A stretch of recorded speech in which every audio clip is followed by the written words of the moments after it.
of an NBA roster than what quote-unquote typical college roster with Parker and Hood and guys like that. Is this team and the style that you just talked about going to be the one that's most informed by your Olympic experience? I mean, that is going to take the most from what you learned doing that? No, I think it'll help because we have a lot of versatile players. You know, we really, in international ball, though, you don't pick up full court because the other team really gets the ball in so fast. They don't. So that'll be, but more offensively, what we do. In the half court, defensively, there might be more switching. Which is, if you can do it, switching's a good thing. It's a really good thing. But also, I've had teams like this before, but not lately. And I hope that means that they'll be as good as some of the teams we've had lately. I think they have a chance to be that. But I'm excited about it. I'm really, we've had a good preseason. We have great attitudes. They get along well. We had a team meeting this morning before class to kind of set the stage emotionally and spiritually for what we want to do. And so it's a good. I think it's got a chance to be a very close group. Are team captains voted on or appointed? They're voted on by everybody. What was your reaction when Rodney was voted captain? Well, I voted for him, so I won. I'm from Chicago, so each vote is not necessarily count as one. I try to get people that are from my past, some who are in heaven, and put all their votes together. No, we get a feel for what the team wants, and then we as a staff then look at it, and then we decide. But I'm not surprised about Rodney.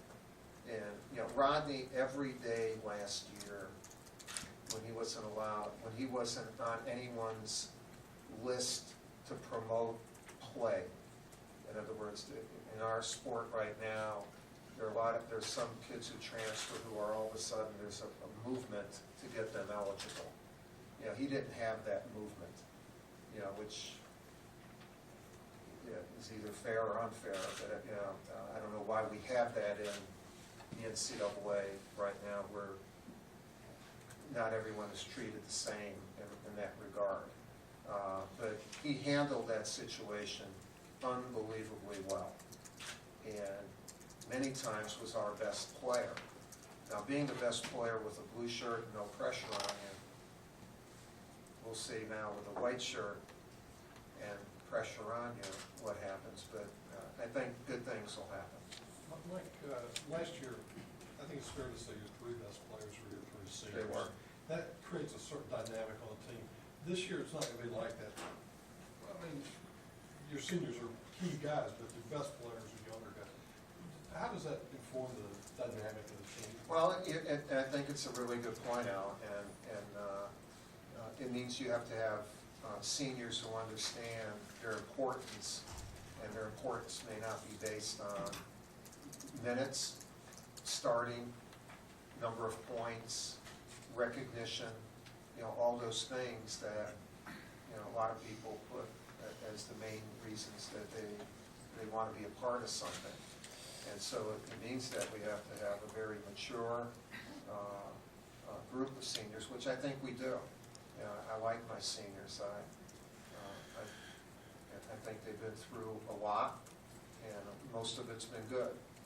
And I think one of the things for our program that happens is I think every senior class wants its team to leave a really great mark on our program. You're kind of judged 10 years from now, what did you guys do? Well, we left the program in good shape. We did this. We won that. We helped this guy. One of the reasons they even won it 2 years later is because of what we did. And so that's what this group has to look at. In addition to being good players, I think Tyler's better. Josh is playing at about 15 pounds lighter than he was last year. You know, Andre didn't play last year. So, you know, I think he's in a good spot. And they would like, and then, you know, Todd is a walk-on, scholarship walk-on, but he's in graduate school. But I think it's more of those three guys, you know, what they do. In addition to losing your three seniors, you also